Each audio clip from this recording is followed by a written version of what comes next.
Let's get it. This is Eternal Underground Production. It's a word reach. I know what it is, man.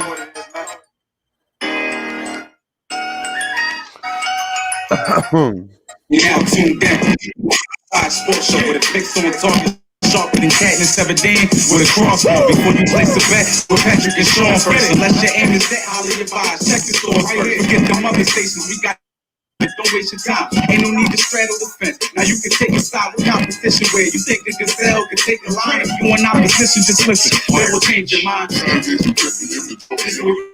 Right here, never like Ray Lewis at the quarterback. I don't inform if you got a topic or will it trust it. God, don't come on here in that nonsense and don't know nothing. No hesitation, you put in your place. End the discussion. Ain't no shit over here, keep it 100. Got a question, we gon' come with the answer like, yeah. If you ain't that, you now just time it is. I'm sure city, your brothers are Phillies stand up, Super Bowl 52 champions, Baltimore in the building, make some noise for us, pack, got Charm City on his, putting on for the night, Cal Ripken Jr. back with the Orioles, and he's 4 rebound to dive and skill, this knowledge, he's common skill to follow us.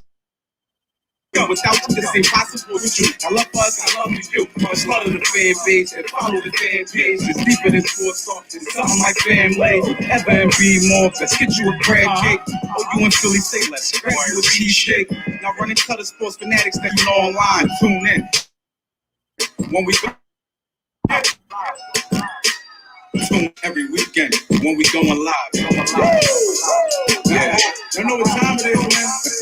HBS time it is. Let's get it. Let's get it. You're tuned in. Word reach. Cause sports breed passion. Ain't no better place to let it out. Here on HBS, we never stop. Never stop. Never stop.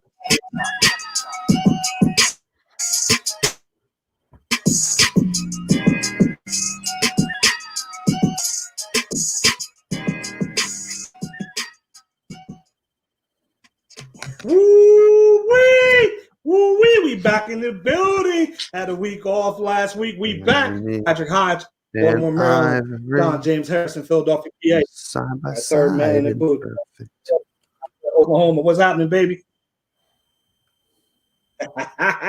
Yes, sir. Ebony, Ivory, better again. What's happening, man? We got a lot to talk about, but let's boy. A lot of people are gonna get their feelings hurt tonight. Hodge Podge Sports, sponsored by Arena Eats. Log on to the website arenaeats.app for the ultimate fan experience at your favorite sports venue. Arena Eats mobile app. Pre-order, express pickup, and in-seat delivery. How do you place your order? Woo-wee! I think tonight we placing orders a little bit salty. Penn State fans are upset. Man. Leave us alone. Let me see who else is up. Tennessee, they're still crying. Tennessee's still crying from weeks ago. I'm still in mourning. My quarterback's got a broken ankle. I'm still in mourning. We're still in mourning together because the NFC least. Somebody's gonna win. I gotta come back some people tonight, man. You know, somebody's gotta win it, right? Somebody's gotta be king of the dump pile, right? Somebody's gotta win it. Hey, man. And don't listen. They come up. You know, if it was their team, they would be taking it as well. So I don't care what they talk about. Hopefully somebody can get on a roll and get a winning record and pull this thing out. You know, that's what needs that for our sanity, right? That's just what needs that. Do it for us. I don't care. Just, you know, I don't care. Do it for us. We don't care which one of you it is. No, listen. Somebody do it. I don't care if you have a win. Remember, Carolina, the Panthers won a playoff game, 7-9. The Seahawks won a playoff game, 7-9. It's been done before. They're saying this won't be the first time. They were saying the same thing last year, winning that division 9-7. Sure. But they're saying the same thing. I don't give a crap what your record is if you win the division. Yeah, and once you hit those playoffs, it's a whole new season. Everybody's 0-0. Everybody's 0-0. That's right. Once you get it matters. Man, but there's a lot of things that we want to touch on, man. I want to talk about these Boston Celtics, right? They're making me pay attention to the NBA. And that's a bad thing for them. At the end of the day, you know, I don't say much. You know, I take a lot of abuse, you know, from my Cowboys and all that, right? I post up, you know, I take it, right? But lately, I've been engaging a little, and I have to say, I'm enjoying the engagement. But I want to say this to you all: when you tag me and when you come at me, I need you to understand that I might not say something right back to you that minute, but best believe I'm crafting my response. And for those of y'all who have not actually engaged me, know this: I'm a wordsmith, right?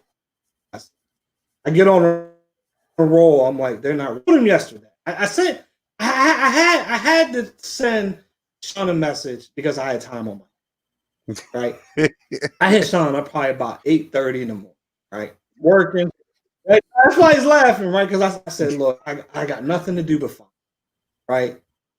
Took a final. I was feeling pretty good because I got a pretty good score on this final. I'm practicing for, right? It's been my life. Sean knows this for like the last 4 months. It's been nothing but my life. And Danny, I'm telling Sean, I'm like, man, this guy, he's just posting a lot of nonsense in his group. Sean's like, where? I'm like, yo, I gotta know. In the zone, right? And right, Sean, it's not like I gotta know. I said, Sean, I got nothing but time on my hands. And say, you know, Sean's like, oh boy. And I said, I'm ready. And I told Sean, I said, you know what? I'm not letting him off the hook, right? And, you know, he likes to say this thing where he likes to tell people, stay on topic, right? So I just looked at his post. I dissected it in 3 different parts. And I kept asking him the same question over and over until he answered me satisfactorily, right? And it didn't have to be a right or wrong answer. It just had to be an answer. So he got so frustrated and so frazzled that he couldn't answer any of the questions. And then he took the approach, well, you know, I gave you the article. I said where the source came from. You know, I don't know what more you want, whatever. Now, I have a lot of respect for this person, right? He's the one that got me into this podcast. Right? So me too. It tickles me when he won't go toe to toe. I mean, because it's like, I figure if I'm going to get a good debate or a good, healthy discussion from someone, it would be the guy that brought me in. And I just don't understand why he won't step up to the plate and engage me. And I don't know if he knew because he was starting on a losing battle or what. You know, he's a friend of the show. He's a friend in real life. I'm not trying to diss him or anything like that. But I just got to call it like I see it because, you know, we get called out in other places. You know, we try to support everybody. And I invited him to the show. He told me, nah, I can't do another show, right? Try and take a swipe. And I told him, I said, whoa. Let's be clear. You won't be doing our show. We invited you on as a guest. The point is, 20 minutes. Is that it's out there with the invite and you decline. And that's fine. And that's fine that you decline. But the whole matter is this, right? I focus on building the group, marketing us, and then making sure we're full of content, right? Mm-hmm. What we don't try to do is put a lot of bullshit out there, right? Excuse my French for y'all out there, but we don't try to put a lot of bullshit and nonsense, and we don't allow our followers, our group members, to post bullshit and nonsense without them calling out. The beautiful thing about having 1,900 members is that now everybody wants to get in on the content, and everybody wants to get in on holding everybody accountable. What I'm saying is, when you post high, Danny, this is what happened. There was an article out there about a trader for Paul George, right?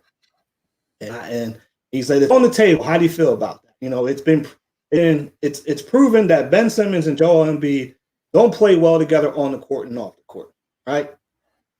So I replied, I'm like, this is comical, right? That was my comment. And then I went directly to him.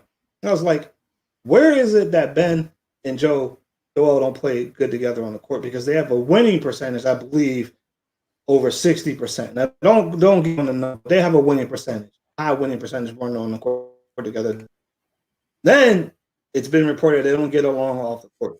Them two themselves have said, no, we're fine off the court. We just travel in different circles. And at the end of the day, who cares if they get along off the court? Then the third question, which was the big question, is what table is this trade on? Because I want to see it at that table, right?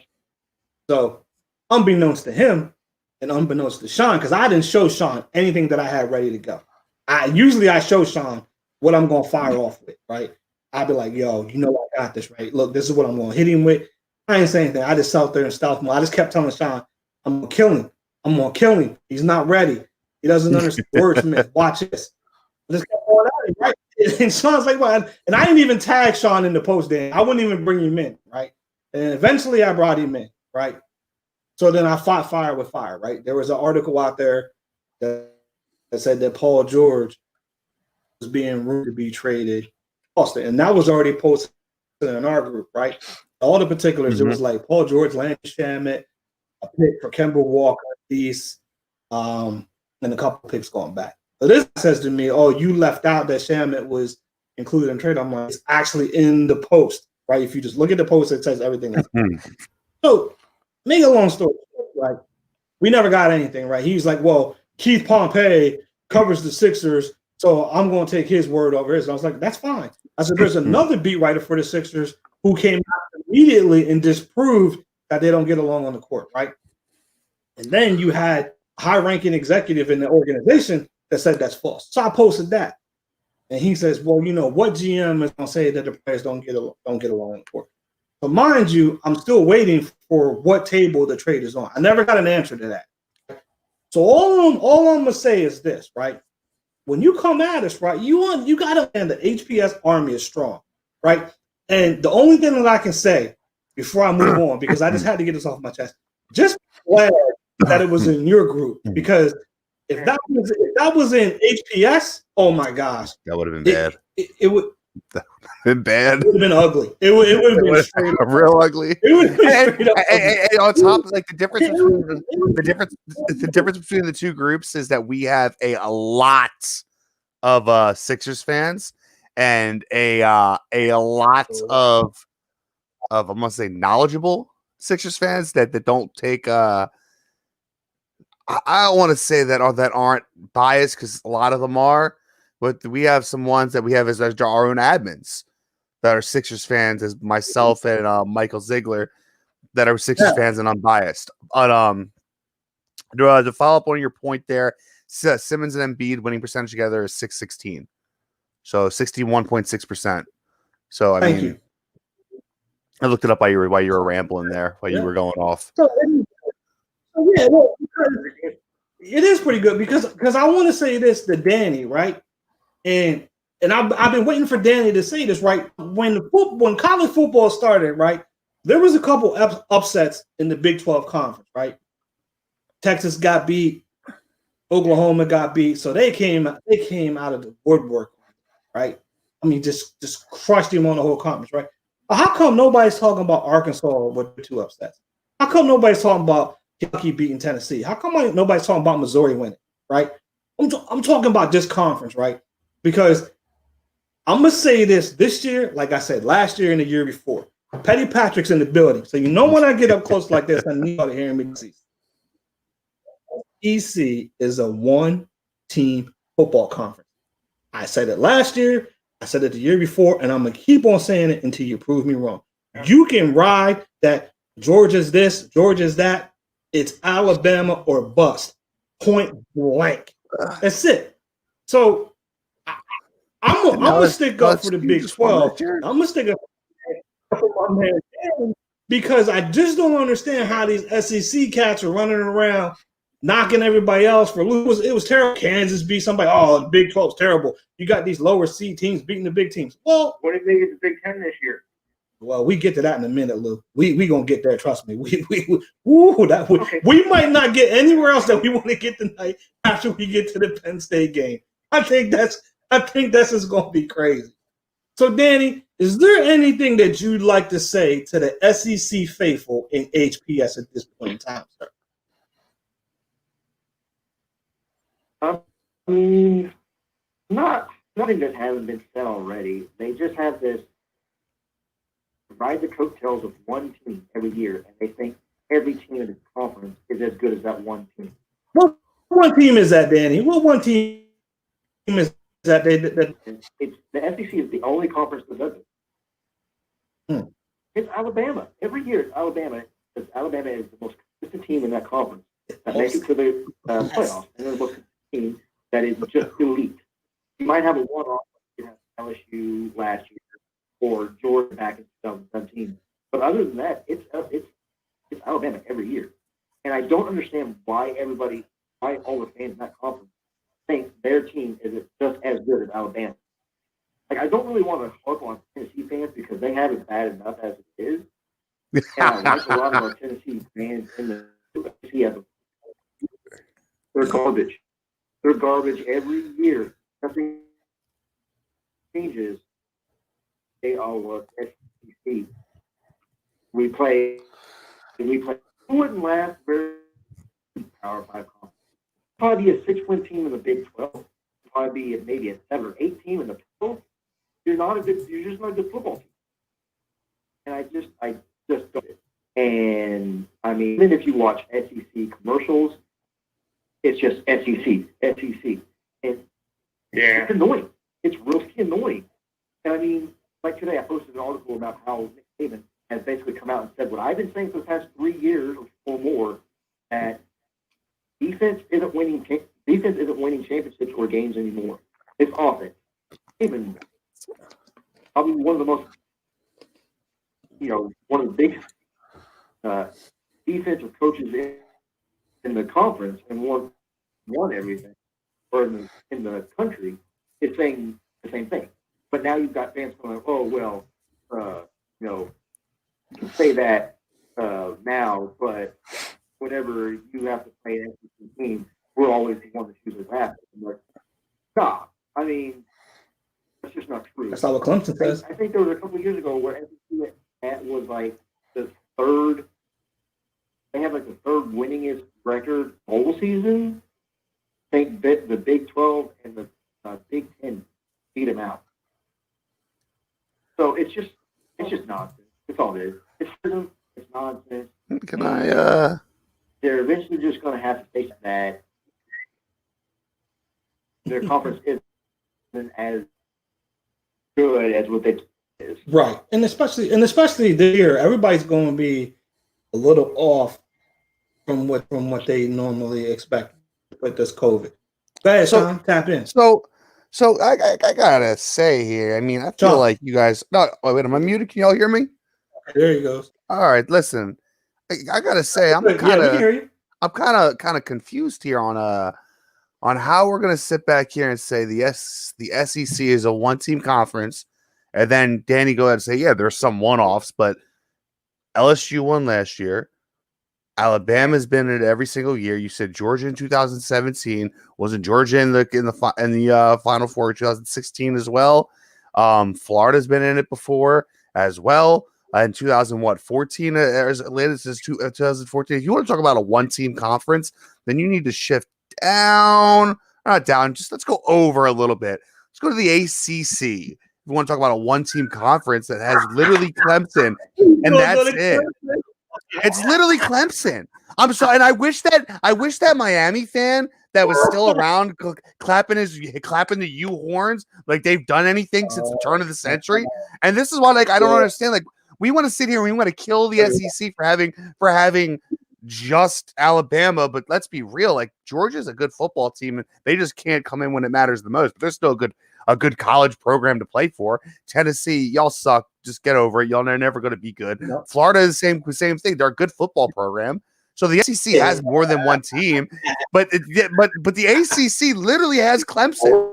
The ACC is a basketball conference that they're trying to play football in, and it is bad over there. Clemson literally has no competition every single year.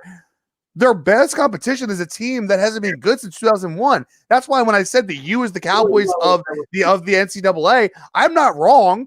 The U, Miami, is the Dallas Cowboys of the NCAA. They haven't done anything in 25 years. I don't even think that they made up. I don't even think they played in a bowl. I don't consider less than they played in a bowl game, and it's easy to get one of those.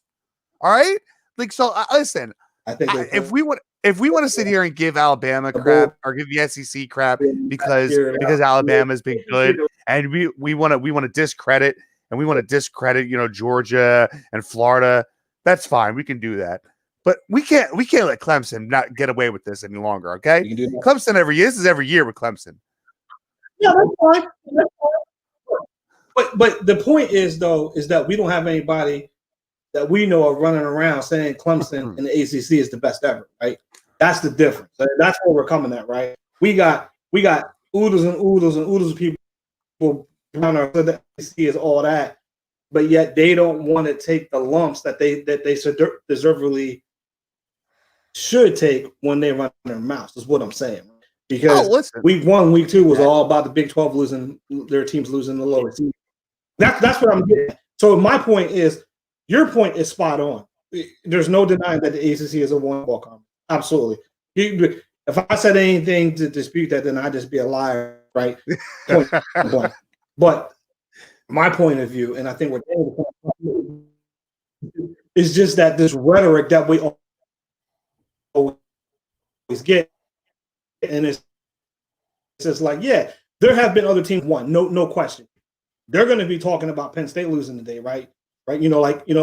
Like nobody can compare it to the SEC, which is bull. Like that, I guess that's where I'm coming at. I'm curious. I think we might have. Dan, are you still there? Go ahead. Yeah, so I mean, I wanted. No, because I want to ask you something else. Yeah. The ACC is a team. Sure. Yeah, and there's no denying Clemson has been the king of that conference for the past 5 years At least. I mean, you can even say the Big 12 is one conference. OU. Right. In the past conference, I think 4 or 5 years. Right. So I mean, nobody's denying those. I think it was just we were asking it the same way typically. Yeah. No question. So Danny, what I want to ask you is, because this is your thing, right? And I always told you we're going to talk about this.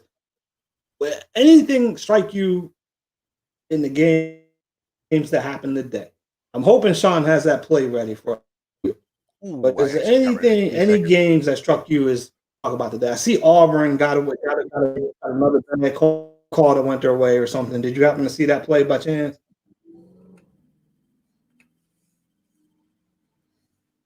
I was kind of out today. I only really got to watch the early morning games. Okay. And then once those ended, I kind of had to go in, and I had a bar show that I went to today. So I really didn't get nice. I tried to keep up the best I could. I saw that I had a controversial call I saw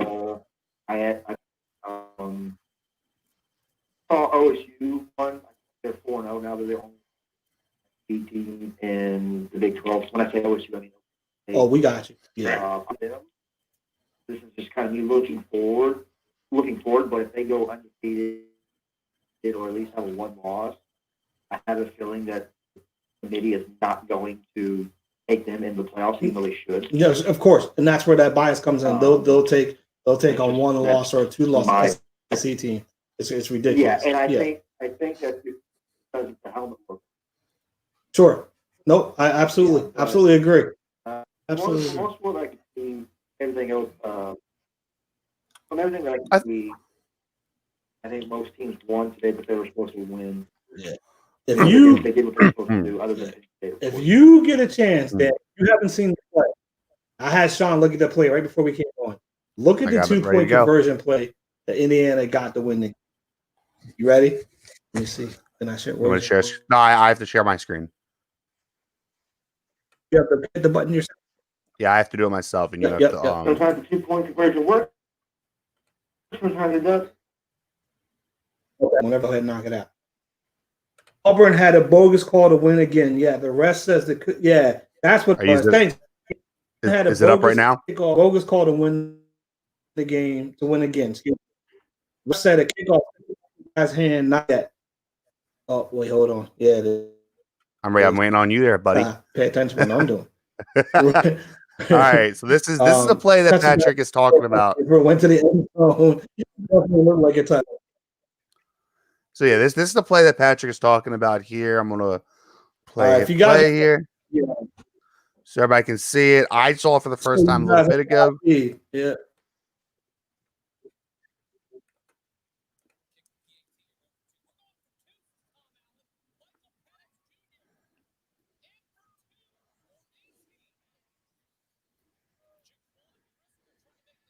This is crazy.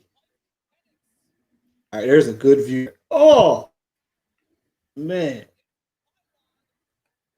So now everybody's seen it. I'll rewind it if you guys all want. But me and Patrick were talking about it a little bit first. Yeah. And the more and more I see this, the more and more I keep thinking, like, how do we not say that this ball, I think this is the best angle right here. Right there. You can see the ball where I paused it. It's Right hit, there. it's on the ground, right? It's down. Or is that not even touching the pylon? Well, that's my point. It's on the ground or it's out of bounds and it's not touching the pylon. So that should have been it. That's right there, I think, is enough evidence to say that 2-point conversion is not good. That's me personally. I think that is the best shot that I can find, is where you can literally see a snap of a full body. Ball is either out of bounds there or on the ground. Either way, it's not touching the pylon yet. It doesn't look like a part of that ball has crossed. So that in turn should be a 2-point conversion. No good. Right? I can't say because I did not watch the game. I was out doing stuff with my kids, so I didn't get to actually see the game. But I think this was a missed call. But this is just like I said to you though. This is exactly what I said to you though. There is no way, if you're Penn State, it should even come to this. Okay? You're playing Indiana. You're not playing. This isn't Ohio State. Absolutely. This isn't Oklahoma. Indiana. This isn't Wisconsin.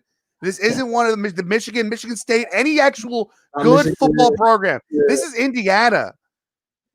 Now, granted, I'll give them some credit because Hollywood Brown isn't playing this year, and that's a big hit for them because they realistically don't have a running back, and Clifford shouldn't be leading your team. Like I said to you earlier, shouldn't be leading your team in both passing yards and rushing yards. That shouldn't happen. But in that same breath, you can't throw 2 interceptions against the Hoosiers, one, and you cannot let it get to this point to begin with. You're supposed to be a top 5 team in the country every year. Yeah. I'm gonna stop the shooting square now. I gotta tell you, it seems like these college referees are having a hard time this year. It seems hard time, right? Because Auburn seems to be getting a call every week. Like you, I didn't see the game. I saw the play. Like once I got the alert, and I saw everyone talking about it.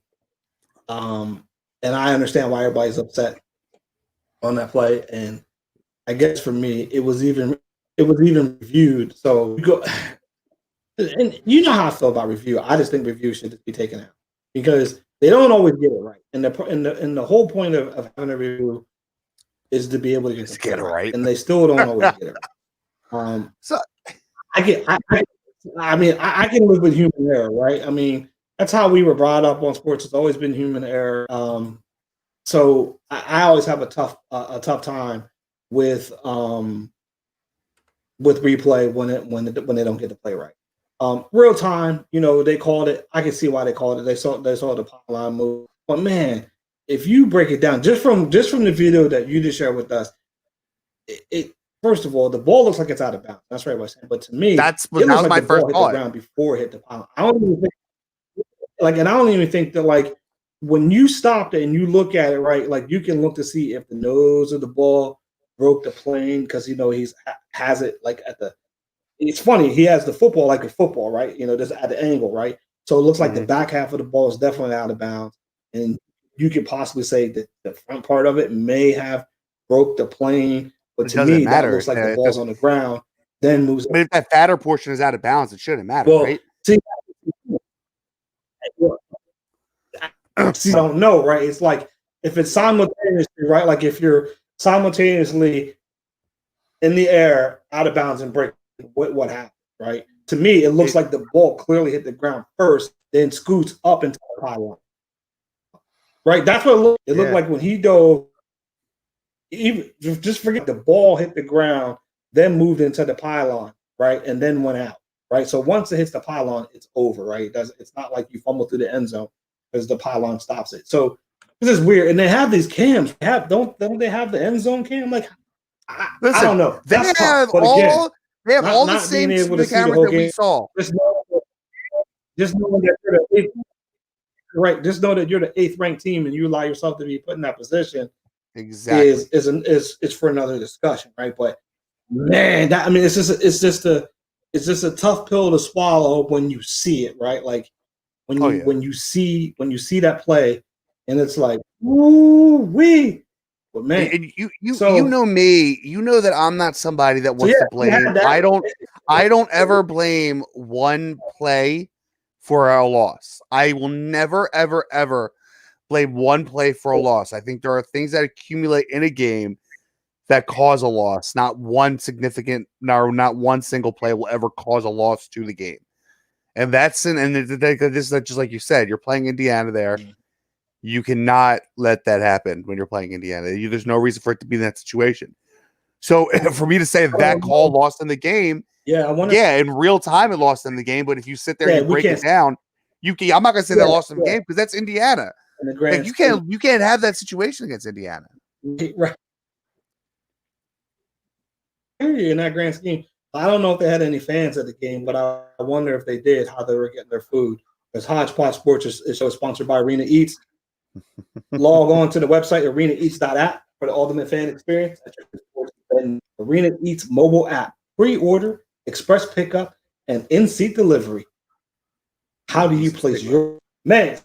It's been a crazy day, man. I saw Michigan. Yeah, man, you like that? That's pretty sweet, right? Yeah, that's pretty good. You know, we can be professional, but Michigan State got beat again too. So this college football season, it's going to be weird, exciting, I guess, right? Yeah, good thought, exactly.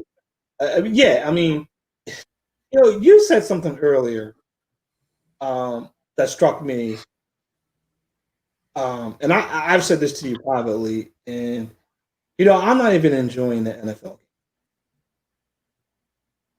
game. Are you talking about what I said to you right before? It's not because my team is terrible. That has nothing. Yeah, I don't know what it is. I don't know. I guess a lot of it has to do that there's no fans in some of these games, or whatever. I don't know. It's just really all the games are not enjoyable. There have been some enjoyable games, don't get me wrong. But like, man, I tried to watch that Kansas City game. It was so weird watching a Monday game at 5.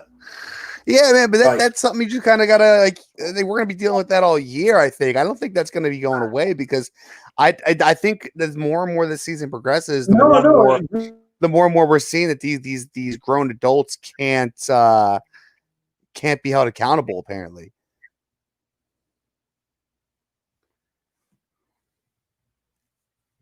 and granted, it's just weird, man. And I'm sure that was a decent. Right, and, I just really couldn't get into it. Like, I like the Finnish Eagles Giants game. That doesn't really matter what it was. That was exciting, right? That what I mean by it doesn't really matter what the records are and things like that. But that was that. But as we get into the Eagles, that game, as I segue, because I really want to have this discussion before we get into picks and before we get out of here, because we're out of here at 10. You and I have had this conversation for 4 years now, privately. For those of y'all that don't know, this is the weirdest relationship ever. I'm a Cowboys fan. Sean's an Eagle fan. Yes, I am. I'm a Carson Wentz fan. Sean's a Dak Prescott fan. Right? Love Dak. Now, I'm a Dak Prescott fan as well, and he's a Carson Wentz fan as well. So we've had this friendly debate about who's better and this and that, and we've agreed that they're both equally talented and they're both with their team. Like, I they're think with situations that suit them well. On the Cowboys is good. I think Carson. Yeah, and I think that they could I think they're the only two quarterbacks in that if you change their circumstances, they still would, their trajectory would still be up, if that makes sense, right? I don't know that you can bring everybody into Dallas, right? And I don't know if you can play in Philly to perform in Philly. It's not about the talent. That's I'm just talking about these two guys, and these two guys are really good friends as well. So I think that even makes it better. But you know, I'll say that Carson Wentz is a little injury prone because he has an injury history going, right? Now he can't shake that label until he goes through a whole. Right now, the one thing that I'm glad to see, and I don't know how it's playing in the locker room, but it should be playing well, is his leadership. Right, his leadership has been questioned by his teammates anonymously, you know, jealousy, whatever you want to call it. Even his own fans, you know, casting him off. Nick Foles is better. Bring us BD Nick back. You know, blah blah blah blah blah blah blah. Right. Here's what I know. I watched this kid play. 60 minutes 2-1 now. And I'm sitting here and I'm watching it because my wife is a big Ravens fan, and she's just getting hot, right? Like we're not putting our foot on the pedal. You know, we're letting the Eagles hang around, and here they come. They just came fighting back. Backups to the backups are playing, right? This kid is out here just throwing down the field, everything he can to get this team when they come up. Same thing happened on Monday night. It doesn't matter who you're playing. You can only beat who's your schedule, and all teams are perfect teams. Oh yeah, you got him. You know, I'm still on that delay. Ooh, that kid's on fire. I always forget you're on a delay. And so when I said to you, you know, you woke up to my comment, oh, what a throw. The throw that he made to win that game was beautiful. Hit that running back right in stride. So the point I'm saying is somebody posted, I think it was Ethan Fields, shared a post from Colin Cowherd talking about Carson Wentz is underappreciated. And I typed right on the post. I'm like, look, this kid gets a lot more grief than credit. I know he plays the quarterback position, that's bound to happen, but from his own fan base and fans alike, he takes a lot of heat, and he's not given the credit that he should be for the compete level. Okay, so the Eagles are 2-4-1. Okay, Dallas is 2-4. Okay, right. That to the point I'm trying to make. First place. Disaster. Follow me here. What I'm saying is, this is what I'm saying. I think Sean knows where I'm going at. When you watch the Eagles play, the Eagles are actually trying. They have a compete level or compete effort that is not indicative of a team that's 2-4. Now, the results might not show up for the effort, but you can't tell me that they don't show up and they don't come to play. That's all I'm going to say about it. The floor is yours. Listen, and you know how I feel. We've obviously broke it down and how I feel about Dak and how I feel Carson, all that fun stuff. But you look at this team, and there's a fundamental flaw to this team. There's been a fundamental flaw to this team for 3 years now, roughly. This team has gotten progressively worse since Carson Wentz.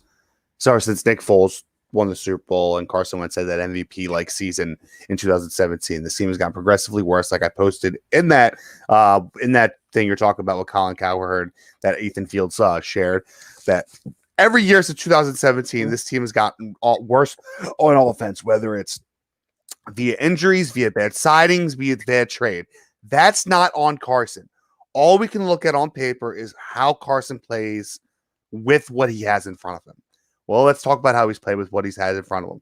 Last year, when he was throwing to Greg Ward, who, raise your hand if you know who that is. He's throwing to J.J. Arcega-Whiteside. Raise your hand if you know who that is. When his running back is a guy by the name of Boston Scott, which some of you are now learning who that is. When he's got as a rookie running back in Miles Sanders, which some of you are now learning who he is. When his number one targets in Zach Ertz last year they made the playoffs, by the way, with that, going 9-7, winning the division, and him throwing for over 4,000 yards, me being most of those throws to a tight end, not to a wide receiver, with his wide receiver only having a total of 500 yards tops. This year, he's doing it again. Okay, he's led with that Baltimore game you speak of. Carson Wentz was one of 2 remaining starters from opening day left on the field. It was him and Jason Kelsey. That was it. Everybody else on that offense was a backup. You know, we want to scroll back to Pittsburgh too. We lost that game by 2 points because our little kicky boy, our field goal kicker there, missed 2 field goals. We could have won that game as well, but we tried the whole time. There wasn't a single time that we showed quit in that game. The Baltimore game the same way. We were down that big score. We run a dumb 2-point conversion where. Why are you running an RPO or a read option on a play where your quarterback's been hit more times than any other quarterback in history at this point? All right. More than Deshaun Watson was a couple years ago. Carson Wentz has taken punishment this year. He's been getting beat up this year, plain and simple. So people want to say, well, look at all of his turnovers. Did you guys ever think that most of his turnovers are coming because he's running for his life and hucking it, trying to make a play because he's a natural-born playmaker? Did anybody ever think about that? Because he's constantly being forced out of the pocket. Now, granted, I've always said that Carson is better outside of the pocket, but he's better outside of the pocket when he's shifting outside of the pocket, not when he's running for his life, just trying to make a play because he feels like he has to play hero ball because the team, again, has got progressively worse every single year. The fact that he's found Travis Fulgham, which some of you still don't even know who that is. The fact that he's found a kid named Travis Fulgham, who's a 6th-round draft pick by the Detroit Lions out of Old Dominion that they cut and the Eagles signed just to see what could happen because the guy's like 6'3". Just say, hey, let's see what happens. And he's turning out that looks like the kid can play. Why isn't Carson getting credit for making Travis Fulgham look good? Probably the most picked up. Why? How about this? I could go on. How come we can go with Greg Ward? Greg Ward was sign cut by the Eagles last year 3 times. Finally gets in, and now guess he's a starting slot receiver for the Eagles, and he's a very reliable starting receiver. So I compared him to Jason Avant, to my boy Kevin Moses. He's very Jason Avant-like. He runs. He's not fast. He's not overly fast. He runs crisp. He runs very crisp routes, and he's reliable. He's very Jason Avant-like. And that's a good comparison. Come on, man. Look who you're talking to here. I know my team. Anyway, so here's and this is the what I challenge. And this is the what I don't understand. All you Jalen Hurts fans out there, I get it. Listen, I've told Patrick something privately. I think I've even said it on these airwaves that I think Jalen Hurts is going to be the quarterback of the Eagles in the next 2 years. I've said it plain as day. But that doesn't take away that I think Carson Wentz is a great quarterback. It doesn't take away that if we do trade Carson Wentz and we do begin to start Jalen Hurts over Carson Wentz, that I don't think when Carson Wentz goes, he's not going to continue to be great. I've said on our page, put Carson Wentz in any other situation. Put Carson Wentz in with the Cleveland Browns, put him with Minnesota, put him in Atlanta, put him wherever you want to put him that has talent around them in the position of a team that doesn't look too good this year. I guarantee he will make them good. I guarantee he will have better numbers than the quarterback that's there currently. Because we've seen it. The proof's in the pudding. Right? We've seen it in 2017. We saw the MVP-like season before he got hurt. We saw last year. We saw last year in 2019 when he didn't have anybody and what he could do with nothing. Okay? So we've seen that the kid can play. We know the kid can play. We know he's a good quarterback. We just haven't seen him with consistent enough talent around him all the time to really judge what he can and can't be. And that's what irks me more than anything is these people want to come on here and constantly rip the guy. Yeah. And that's probably it's going to be a trend. Him because that's what he'll be remembered for if they don't get this worked out for him, right? We can harp on that, but Howie Roseman, NFL. Howie Roseman is destroying Carson Wentz's career. Plain and simple, he's destroying Carson Wentz's career. That's yes, that's not me. For damn sure that's not me. I'm telling you. I know it's not I'm true. telling you. I cannot stand when I see that shit. I know it's not true. You know, and I challenge people that say, and Howie we trust. He's great with listen, Howie's great with moving money around. Yes. He's horrible at signing guys, and he's horrible at drafting guys. And name me a player outside of Miles Sanders, Dallas Goedert, that had been drafted to the Eagles. Excuse me, since he's been there after Carson Wentz that is playing for this team right now. Because his whole entire 2017 draft is a wash. The only player left is a slow white linebacker and Nate Jerry who can't cover me. So I don't want to hear that he'd be wasting an entire draft. Well, an entire draft he's wasted. I think the one kid's good though. What kid? From Derek Tennessee, Barnett? Barnett. Barnett thinks, yeah, he's pretty good. He's hurt every other game. I haven't seen him play 3 weeks in a row. He does seem to get hurt a lot. I'm so tired of Howie Roseman. He's hurt all the time. All the time. He does seem to have the injury. And like I said, he's got Dallas Goedert and he's got Miles Sanders. But those are second rounders. You're supposed to hit on them. Want to talk about Sidney Jones, who's playing good somewhere else? Want to talk about Rasul Douglas, who's playing good somewhere else? Want to talk about I don't understand. Douglas, my God. I don't get it, dude. It blows my freaking mind. Wilson Aguilar now can catch. Bro, Aguilar left Philly and found himself some hands. I hear you. Listen, Philly's hard to place to play at. I've said it all the time. Philly is tough to play at. It's a tough place to play, and not everybody has that mindset to play here. Absolutely. I'm going to say this, right? And I said this to anybody that was, and I think you're the only one that heard me on draft night. When that Jalen Rigg, I'm like, yo, why did they not take Justin Jefferson? Remember I said that? Yeah. I didn't want Jalen Rigg. I said that to you, and everybody's like, oh, yeah, man. Our Rager, I'm with Jalen Rager. I'm like, you guys possibly let the best receiver in the draft go, right? It was only Jefferson, the Judy kid, and CeeDee Lamb, right? You know, Ruggs is up there just because he's fast, right? And but look, Claypool's coming on, right? But he's in an offense that this caters they do, right? So it's a little bit different story. But so this is what I want to ask you, right? Because there's a lot of talk all of a sudden, right? Again, because AB84 is going to 10, right? And I'm not sure if that's another prediction that you called. I can't remember back. We knew he was going to be in the league, right? You both knew that. I thought for sure when they were taking teams to look at him, I thought for sure it was going to be Seattle because he had worked out with Russ and they had wanted him and this and that, and that's probably not going to work for him. Seattle probably wouldn't work for him, just like Pittsburgh didn't work for him. I think this is a guy that needs to be somewhere where there's things to do, right?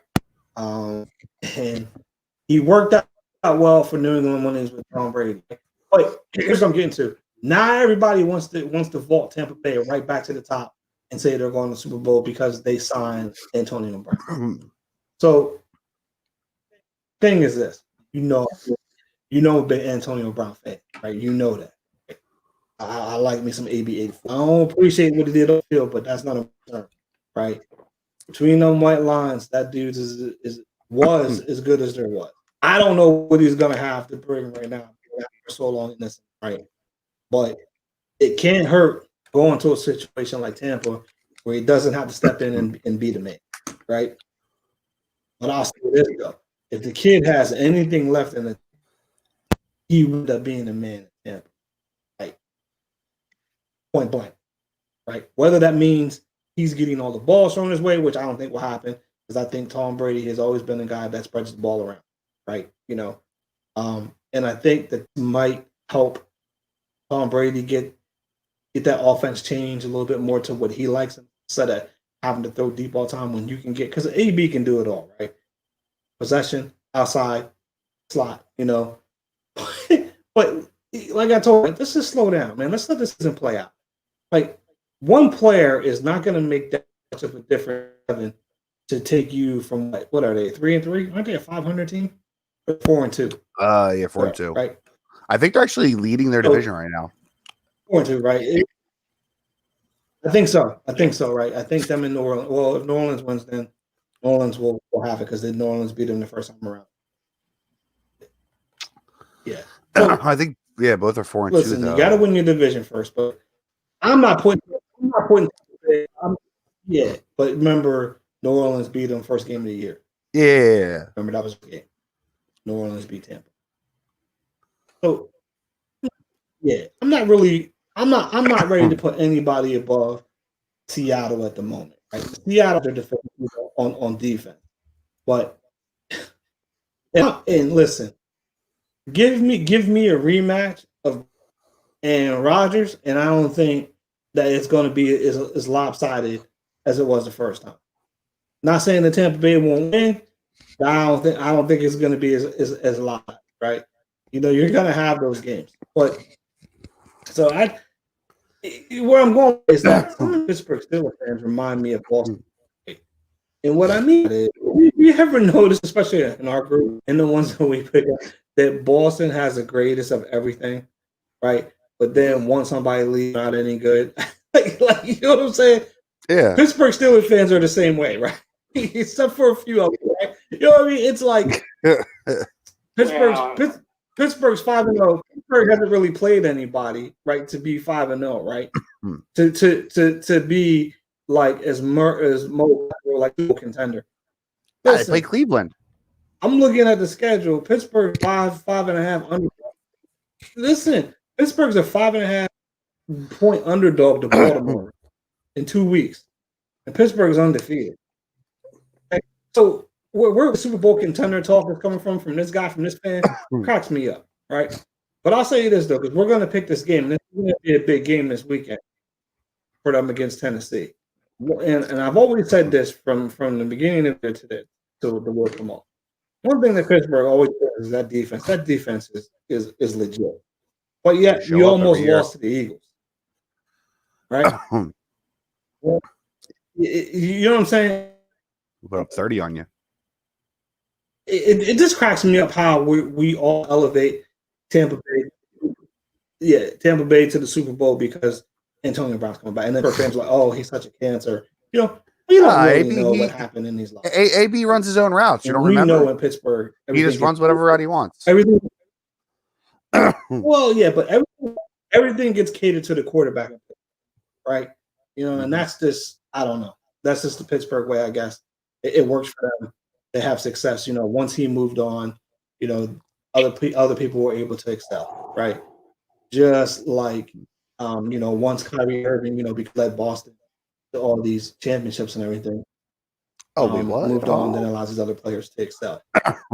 Oh, wait, what? Huh? Oh, yeah, So listen, going back to this hypothetical trade, I posted one out there. I don't know if you saw it or not, but there was one where it had Ben Simmons going to Boston and Kemba Walker. Oh, yeah. So, yeah, I saw that. I giggled. Yeah, it's funny. Like you can find a trade. You can find a trade rumor for any player if you look hard enough. Exactly. But the resident Pittsburgh Steeler, Boston Celtics fan says, "Oh yeah, this is a great trade for Boston because it makes us stronger and it makes Philly weaker." Right? I get a kick out of that because there's something that you've been saying all through this. Like Boston seems to forget that Ben Simmons didn't play in that playoff series, right? Seems to think that it wouldn't have been a different. Oh my God! I'm not saying that Boston would beat Philly in the playoff series, but there's no way it would have been. There's no way. There's no way Tatum's dropping 30 a night if Simmons is on him. I'm sorry. I'm not getting back to that. I'm not rewinding in my life. I'm moving forward. I'm moving forward. I can't. Remember I kept saying Brandon Ingram was better than Tatum? Remember when I was saying that the Lakers had a better package to get AD than what Boston was offering? Remember when you played GM? That time on the phone call, you were like, give me your best. Yeah. Oh my gosh, my baby's just now leaving Hershey Park. Holy cow. Got a text here about that. But anyway. Yeah, what's up, Sandy? I see you out there hanging in there, man. So listen, Matt, when you go and Lou, when you guys go to these stadiums, make sure you use this app, Arena Eats, all right? That's what our show is sponsored by, Arena Eats. Log on to the website, Arena Eats app. for the ultimate fan experience at your favorite sports venue. Arena Eats mobile app. Pre-order, pick up, and in-seat delivery. How do you place order? Week 7 NFL picks. Let's get them. Ooh, you know what? I'm starting with a fun one because I'm a good time. Ready, right. I'm a good time. I'm gonna start with Cleveland at Cincinnati, and I'm gonna go first in saying that Cincinnati is going to beat the Cleveland Browns. I'm not sure if I'm gonna have to howl at the end of this or what, but I am picking, say it again, Cincinnati to beat the Cleveland Browns. Mr. Patrick, I'm not sure who's on. So we're gonna let Danny go last. We're gonna go Lou's out there. No problem. I got you. Lou, Cincinnati. I mean Cleveland at Cincinnati. Cincinnati's the home team. Who you got? Nothing surprising this, but I'm going to go with the Browns. I mean, they are the surprise team of the year, I think. Oh, they're not the surprise team of the year, but okay. Anyway, I'm gonna take the Browns too. We know. So yeah, you're gonna be howling. So Danny, who you got in this one? Danny, I lost it. All right. Oh, there he is, Danny. I'm scared to ask. Oh, I'm not scared to. Home team. Cincinnati's the home team. God damn him. No. I didn't hear it. Okay. I didn't hear it. Yeah, Cincinnati's home team. Cincinnati's the home team. Doesn't matter though. You're not going to pick them, so. Okay. You thinking who? Wait, I didn't hear it. Cleveland? Are you having a hard time hearing me? Yeah, I am. I'm taking the Browns. Is that better? That is better. He's taking the Browns. Matt Sandy, who you got? Cleveland at Cincinnati.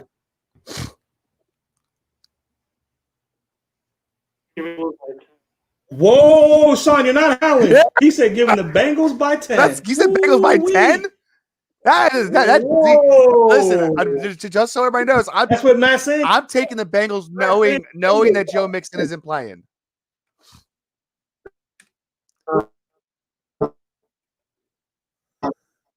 All right. Next game. Pittsburgh at Tennessee. Wow. How's that not a 4:00 game? Pittsburgh at Tennessee. I guess Matt, start us off. Should be.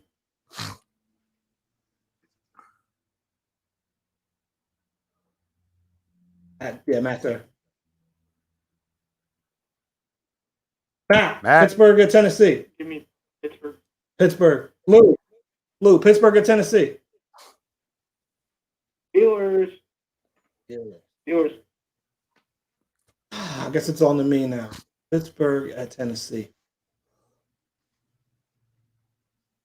I'm going to take Pittsburgh because Tennessee's offensive line is a little banged up. I'm going to take Pittsburgh.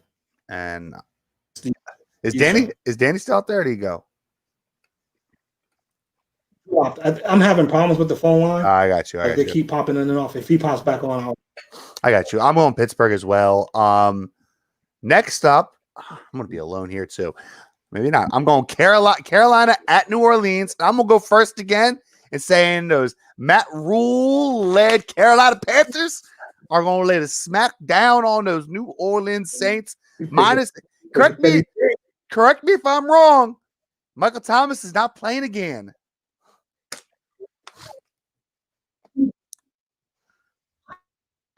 I'm not sure who out or not. I know he came up with a hamstring or something, and I know Emmanuel Sanders is out as well. All he runs is slant routes anyway, so it doesn't matter. That could be problematic. He's the best receiver in football. He's the toughest receiver in football. Nobody is tougher than can't guard Mike, man. You don't know? Lou, who you got? Carolina Orleans. Right.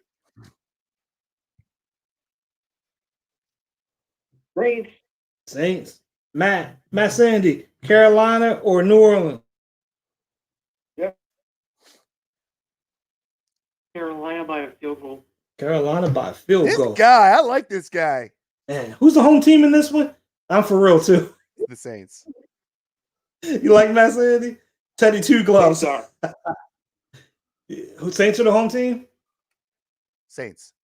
Yes. Yes. Yeah, I got to take Drew Brees, bro. I know you Yeah. do. But somebody in the group went what you got. Teddy Two Gloves. Tell you, y'all sleeping. That's from Pete Waddell. Pete Waddell got the Panthers win. So moving on, this is going to be an interesting game more so for Dallas and actually Washington. It's important for both of them. Dallas at Washington. If Washington loses to this game, they're going to take a 2-game. They'll finally start to get some separation in this, where there'll be 2 games separating all the teams outside of Philly and Dallas. So Dallas at Washington. My heart wants my heart wants Washington to win this game so much.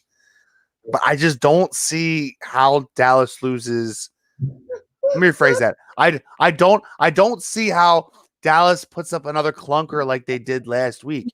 Andy Dalton's not as bad as he just played. So I gotta go Dallas. Patrick, just go around the horn. No. Lou, who you got? Dallas or the Skins? Dallas or the football team? Yeah, I'll go last. Yeah, you go last. That's fine. I'm just gonna pass off to you because I don't. Cowboys. Yeah. Yeah. Uh-oh. Is that 3-2? 3-2. I didn't want to say anything. Big fly. Sorry, man. That dude is. Oh yeah. Dallas. I with you. I don't know if Dallas is. Yeah, I think that's what it is. I don't know if Dallas is much better than Washington right now, especially with all backups on the offensive line. But I just don't. Washington doesn't have anything offensively. Even as bad as Dallas defense is. But I think that as men, they're going to give a better effort this week. It'd be a close game. It'd be an ugly game. Give me Dallas by probably late field goal. Can you do me a solid though and go ahead and call Amari Cooper and tell him to wake the hell up because I'm starting to look like an idiot for drafting him. Moving on. The 425 game of the week looks like it is San Francisco at the New England Patriots. Actually, there's 2 games at 4:00 I want to do, but that's the first one. San Francisco at the New England Patriots. I am going with San Francisco. It's just me and you. All right. I'm going with San Francisco. How about you, Patrick?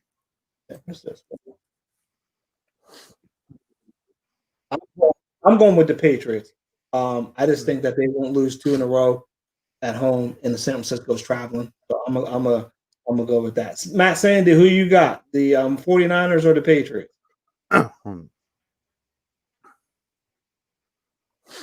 Give me the Patriots, and then for the game before, give me the Cowboys by 21 because Washington.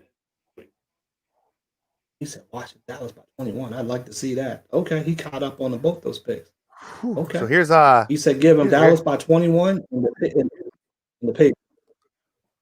I didn't even think about this. Well, when's the last time the Patriots lost 2 in a row? Well, a long time, right? It's been forever. Yeah, that's what I'm saying. The other 4:00 game I want to touch is Tampa Bay at the Raiders. Now it's funny because usually I wouldn't have to touch this, but this game is important, very important for the Raiders because if they lose this game, they go right back to being 500. The John Gruden special, as I like to call it. And for that, I think they're going to lose. They're going to go back to being 500, what John Gruden likes to do best, be mediocre, and go be 500. And, Tampa Bay Tom's got this on lock. Go ahead, Matt. If you're okay. I have the Raiders. Okay. I had the 49ers video. You didn't give me on that one. I was thinking 49ers over Patriots. Okay. So Lou's got the 49ers and Lou's got the Raiders. Matt, who you got? Give me Tampa only because we don't know how many players will be out for the Raiders. That's exactly my process. Hold on, fellas. That's exactly my thought process is I'm going Tampa just because I don't know how many players are out for the Raiders. I can't trust the Raiders. You would think that they would be able to put up two strong positions, especially coming off a bye, but their whole offensive line had to be sent home and then brought back. So that I'm with you. I got Tampa. I think we We got two more. Boys. Let's run through these. Seattle at Arizona. Sure. I'm taking Arizona. Patrick. Seahawks. I'm gonna be alone here. Matt's gonna take the Seahawks. I know who that is.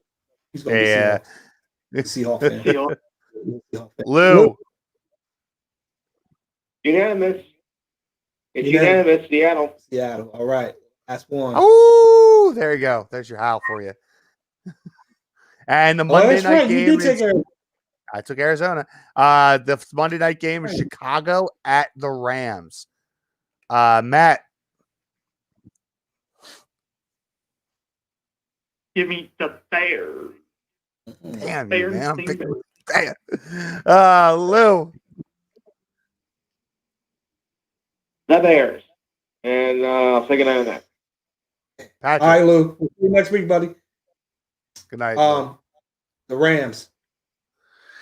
Yo, Patrick, man. I think you howling, bro. Because I'm going with BDN. Get through the Bears. All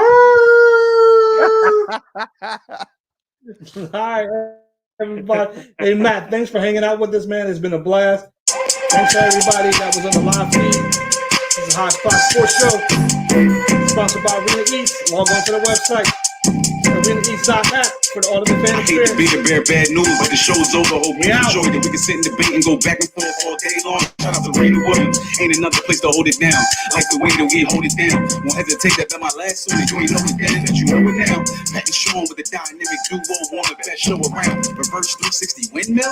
Vince Carter when we put it down. You're now rocking with the major leagues. Show be hitting like Mike Trout. These other guys trying to ride the wave, but today they get wiped out. Cause we on a whole nother level than them. They follow the trends, we the one that send them. They just smack that like Stone Cold. That's the bottom line until you study something. These lame stations ain't saying nothing. They just talk their headache books or something. No better place to go vibe out the high top sports. Show me that hate coming like Palomalo in the back.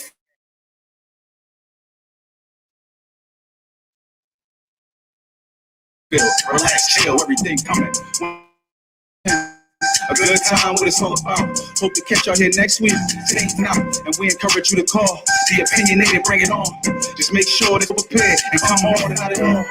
Rebel warfare, talking sports head. Get it on. And unless you stating facts, you ain't saying that. Keep calm, carry on. 24 on that jersey, feeling something like Kobe. With a few seconds on that game clock, down two, but who worry? Throwing L's to the competition, it make you sick to see it winning. Black Mamba mentality, see a better me and go get it. Yeah.